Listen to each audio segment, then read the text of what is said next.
धोना है कि खुदा के लिए इस मुल्क के मसाइल कुछ और हैं और आप एक साजिश के तहत इन मुल्क के मसाइल को पसे पुश फेंक कर ऐसी बैरूनी कुव्वतों का आप आलाकार बने हुए हैं जो रोज आपको जाली बैंक स्टेटमेंट्स दे देते हैं। उनके आलाकार हैं, यानी पाकिस्तान से दहशतगर्दी का खात्मा ना हो, पाकिस्तान तामीर और तरक्की की मनाजिल तय ना करें, पाकिस्तान से अंधेरे न छटें। ये आपका मकसद है बुनियादी। इमरान खान साहब, आपका मकसद यहाँ ना लोगों की फलाह बहबूद है, ना ही इस मुल्क की तामीर और तरक्की है। ये आपका मकसद नहीं है। इसलिए मैं बड़ा होला हाथ रखकर आज आपके हवाले से बात कर रहा हूँ। सिर्फ 3-4 चीज़ों का जिक्र करके फिर मैं अपने दोस्तों को कहूँगा वो आपके सामने आए और बात करें।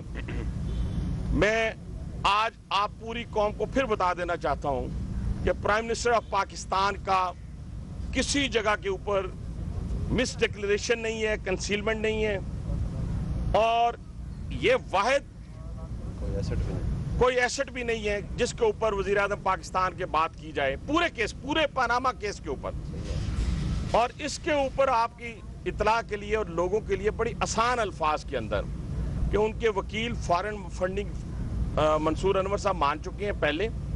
आज बंदी गाला वाली ट्रेल के ऊपर और लंदन ट्रेल के ऊपर, जो लंदन में एक फ्लैट था, उसके ऊपर एक और यू टर्न आ गया है खान साहब का। वो यू टर्न ये है कि आज राशिद खान साहब ने ये कह दिया है कि वो पैसे मेरे थे, यानी पहले जमाइमा ने पैसे भेजे उनके अकाउंट में, ये बात बनाएगी और फिर वहाँ राशिद खान ने पे किए। आज राशिद खान डाइस पे आए और उन्होंने कहा जी पैसे मैंने पे किए हैं, जमाइमा ने नहीं किए। और फिर 1,26,000 पाउंड की रकम उन्होंने मान ली कि हमारे पास रिकॉर्ड मौजूद नहीं है। दूसरी बात, जब ऑनरेबल जजेस ने कहा कि ये जो आप हमें बैंक स्टेटमेंट्स दे रहे हैं लंदन की, तो इनकी ये तो कोई हैसियत नहीं है, इसलिए कि फोटोकॉपी की तो अदालतों के अंदर कोई हैसियत नहीं होती। या जैक गोल्डस्मिथ बना के भेजे या जमाइमा खान साहबा बना के भेजें, उनकी हैसियत इसलिए नहीं है कि मुतल्लिका बैंक जो है उसको अटेस्ट करेंगे कि ये ठीक है या गलत है। तो मौसूफ के वकील ने फरमाया है कि वो चारों बैंक बंद हो गए हैं, यानी सोर्स ही बंद हो गया है जहां से ये एविडेंस मिलना है।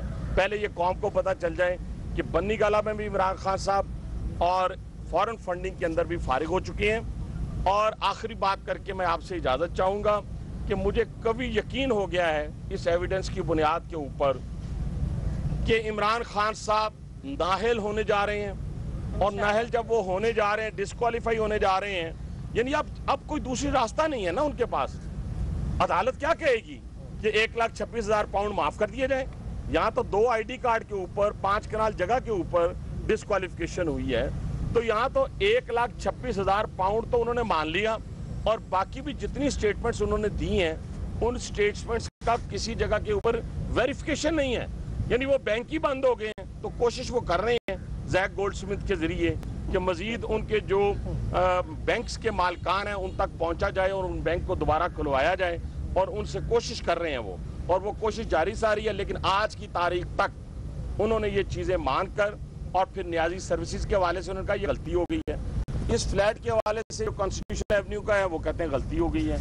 ये गलतियों की माफ़ी जो है अगर आपको दी जाएगी तो फिर 70 साल हमारी कौम की गलतियों की माफ़ी दी जाएगी। 70 साल में जिसने फिर ये कंसीलमेंट के केस हैं वो सारा कुछ है, फिर वो माफ़ होंगे। इसलिए केस साबित हो चुका है, इमरान खान साहब नाअहल हो जाएंगे इंशाअल्लाह ताला, अल्लाह ताला के फजल करम से। जो कुआं उन्होंने किसी के लिए खोदा था वो तो इंशाअल्लाह ताला अल्लाह ताला के फजल करम से सरफरू हो चुके हैं और होंगे, और उस कुएं में इमरान खान साहब डूबेंगे, गिरेंगे। और बाकी जो मैं आपको इतवार वाले रोज संडे को मैं अपने घर पर एक प्रेस कॉन्फ्रेंस कर रहा हूँ जिसके अंदर इमरान खान साहब के वो अकाउंट्स जो उन्होंने कौम से भी छुपाए हैं, जो उन्होंने सुप्रीम कोर्ट से भी छुपाए हैं, ये आज रात से लेके इंशाल्लाह संडे तक इमरान खान साहब को नींद नहीं आने लगी। ये मोह कौन है? मोह ये मोह जो है ना, मोह वो आपका फ्रंटमैन है लंदन के अंदर, उसके जरिए मेरे पास चीज़ें पहुंची हैं। और वहाँ के वो लोग जिन्होंने आपको लाखों नहीं करोड़ों पाउंड्स दिए हैं उसके बारे में पता करना है। वो अकाउंट्स नंबर दिए जाएंगे और उस अकाउंट्स नंबर के जरिए ये पता किया जाएगा कि वो पैसा पाकिस्तान आया या वहाँ से दुबई गया। वो नमल यूनिवर्सिटी का भी था, वो शौकत खानम का भी था, और एक आप 3 आपके अकाउंट ऐसे निकले हैं जो आपके पार्टी अकाउंट थे। इन सारी की तफसीलात आज घन गरज इसलिए नहीं थी, आज इसलिए मैंने आपकी बाकी जो चीज़ें उनको हिडन कर दिया, क्योंकि मेरा दिल दुखी है। मैं अंदर से इस वक्त दुखी हूँ। मेरे नौजवान शहीद हुए हैं, मेरे बच्चे जो हैं वो मारे गए हैं कल, और इस शख्स को सिर्फ एक ही गर्ज है कि मुझे इक़्तिदार चाहिए। मेरे दोस्त, तुम्हारे हाथ पे वो लकीर ही नहीं है तो जो तुम्हें इक़्तिदार दे। बहुत शुक्रिया, thank you very much.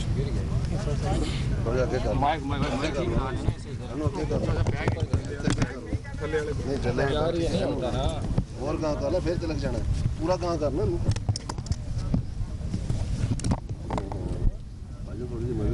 Sir. मैं चुकेगा ना तुम चलो नहीं कहाँ का बैग, एक मिनट चलो नहीं कहाँ पूरा कहाँ करो आवाज़ आ गई ना मेरी।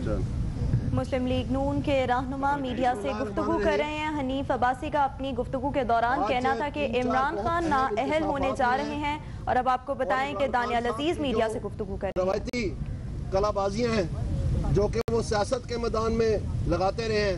आज उन्होंने अपने केस के हवाले से मजीद कलाबाजियाँ लगा के दिखाई हैं अदालत के अंदर। मैं आपको 1-2 की मिसाल दूंगा, वक्त थोड़ा कम है, मेरे भाई ने भी बात करनी है।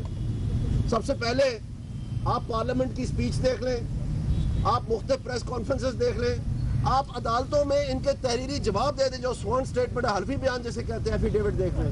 उन सारों में इमरान खान साहब ने यही बताया कि ये फ्लैट जो है, जो कि करोड़ों रुपए पर मुश्तमिल है, ये मैंने 1983 में खरीदा है, और 1983 में मैंने 1,17,000 पाउंड का ये खरीदा है।